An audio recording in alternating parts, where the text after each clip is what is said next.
मंदिर की आत्मा। गांव बापस्ती की पहाड़ी पर एक मंदिर था जो कई वजहों से प्रसिद्ध था। बापस्ती के परिवारों में आपसी सौहार्द बना हुआ था। इसकी वजह उस मंदिर को ही बताया जाता है।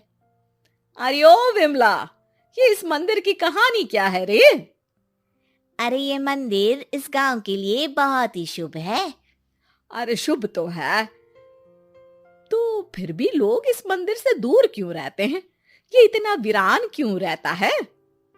अरे बड़े बुजुर्ग कहते हैं कि मंदिर में आत्माओं का राज है जो लोगों की मदद करते हैं, लेकिन मंदिर से सभी को दूर भी रखते हैं। अरे ये कैसी आत्माएं हैं जो लोगों की मदद भी करते हैं और लोगों को मंदिर से दूर भी रखते हैं? अरे यही चलता आया है यहाँ पर, इसीलिए कोई कुछ बोलता नहीं।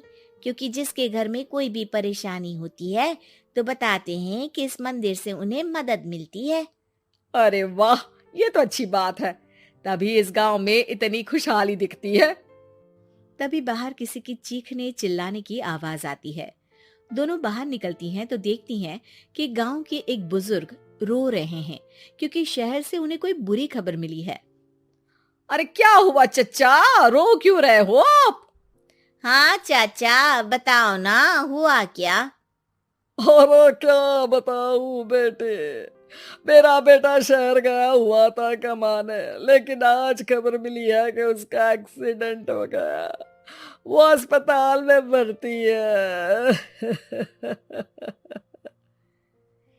अरे तो इसमें परेशान होने की क्या बात है चाचा, जाओ शहर और बेटे का इलाज करवाओ। हाँ चाचा, विमला सही कह रही है। आप शहर जाओ और इलाज करवाओ। अरे कैसे इलाज करवाऊं, अभी पैसे नहीं है और शहर के अस्पतालों में इलाज का खर्चा लाखों में आता है। अरे चाचा, भगवान पर भरोसा रखो, कहीं ना कहीं से मदद जरूर मिल जाएगी। बस आज का दिन कैसे भी काट लो। अरे अब तो बेटा थोड़ा समय काटना भी मुश्किल होता जा रहा है। देख कमला, तू ही समझा चाचा को। अरे पैसों का कहीं ना कहीं से इंतजाम तो जरूर हो जाएगा। अरे चच्चा, जब विमला कह रही है तो थोड़ा उस पर भी भरोसा रखो। चलो आपको घर छोड़कर आ जाती हूँ। उसके बाद कमला उन बुजुर्ग को लेकर चली जाती है और विमला मंदिर की ओर चली जाती है। विमला मंदिर की सीढ़ियों पर चढ़ते हुए दूर से नजर आती है। उसके बाद वो आंखों से ओझल हो जाती है। उसी रात उस बुजुर्ग के घर के बाहर एक थैला रखा हुआ मिला। बुजुर्ग उस थैले को देखते ही चौंक पड़ा क्योंकि उसमें 5 लाख रुपए रखे हुए थे। वो बुजुर्ग सुबह दौड़ा दौड़ा गांव के दूसरे बुजुर्गों के पास गया। अरे मंगल भाई सुनो, मेरे घर के बाहर ये पैसों से भरा बैग रखा हुआ मिला है। अरे किसका है ये भाई? अरे भैया, मुझे क्या पता। तभी उधर से कमला और विमला निकलती हैं। अरे बेटा सुन तो, देख ये क्या रखा हुआ था मेरे घर के सामने। कमला और विमला हैरानी से देखती हैं। अरे वाह, देख विमला, तूने कहा था ना कि कोई ना कोई मदद जरूर करेगा। अरे भगवान सबकी मदद करते हैं, ये पैसों की मदद भी भगवान ने ही भेजी है। और क्या। अब चच्चा सोच क्या रहे हो, शहर जाओ और बेटे का इलाज करवाओ। ठीक है बेटियों, जो तुम कहो। चलो निकलता हूँ शहर बेटे का इलाज करवाने के लिए। अरे विमला, एक बात तो बता, ये इन्हें मिले तो कैसे मिले पैसे? अरे मैं ना कहती थी कि ये मंदिर सबकी मुसीबतों में मदद भेजता है। अरे वाकई बड़ी पुण्य आत्मा है मंदिर में। सो तो है, लेकिन उनके बारे में लोगों को कम ही पता है। अच्छा, और तुम्हें क्या पता है? अ, जितना पता था वो तो बता दिया। ना रे ना, मैं नहीं मानती, तू कुछ तो छिपा रही है। अरे कुछ ना छिपा रही, जो पता था वो बता दिया। मंदिर से लोगों को मदद मिलती है, बस इतना ही पता है। ठीक है बाबा, अब नहीं पूछूंगी। इसके बाद उसी रात कमला चुपचाप अपने कमरे से निकलती है और मंदिर की ओर चल पड़ती है।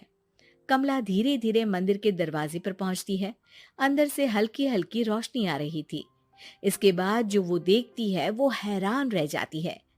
कमला इसके बाद तेजी से वापस लौट आती है। दूसरे दिन सुबह सुबह। अरे विमला, तू तो छिपी रुस्तम निकली। है? ऐसा क्या छिपा लिया मैंने? अरे तूने तो भनक ही नहीं लगने दी और चाचा की मदद भी कर दी। हैं? ये क्या कह रही हो? ऐसा कैसे कह सकती हो तुम? मैंने कोई मदद नहीं की। अरे सब पता है मुझे, कल रात मैं गई थी मंदिर। तो क्या देखा? अरे तुम्हारा पति और कुछ लोग वहां दिखे। बोरियों में नोट भरे हुए थे और सभी नोट गिनने में लगे हुए थे। तो तुम्हें क्या लगा वो क्या कर रहे थे? अरे मैं समझ गई कि वो लोग कहीं से डकैती कर पैसे लेकर यहाँ मंदिर के पीछे छिपाते हैं। अब जब तुम जान ही गई हो तो बता देती हूँ, लेकिन ये बात किसी को पता नहीं लगनी चाहिए। मेरे पति डकैती नहीं डालते हैं, बस उन लोगों से पैसे छीनते हैं जिन्होंने गलत तरीके से पैसे बनाए हैं। और फिर लोगों की मदद करते हैं। यही है वो पुण्य आत्माएं जो लोगों को मदद पहुंचाती है। अब समझी? हाँ, अब समझी उन पुण्य आत्माओं का चक्कर। सही है। करते रहो मदद, लेकिन सावधानी से, मेरी तरह कोई और ना पहुंच जाए।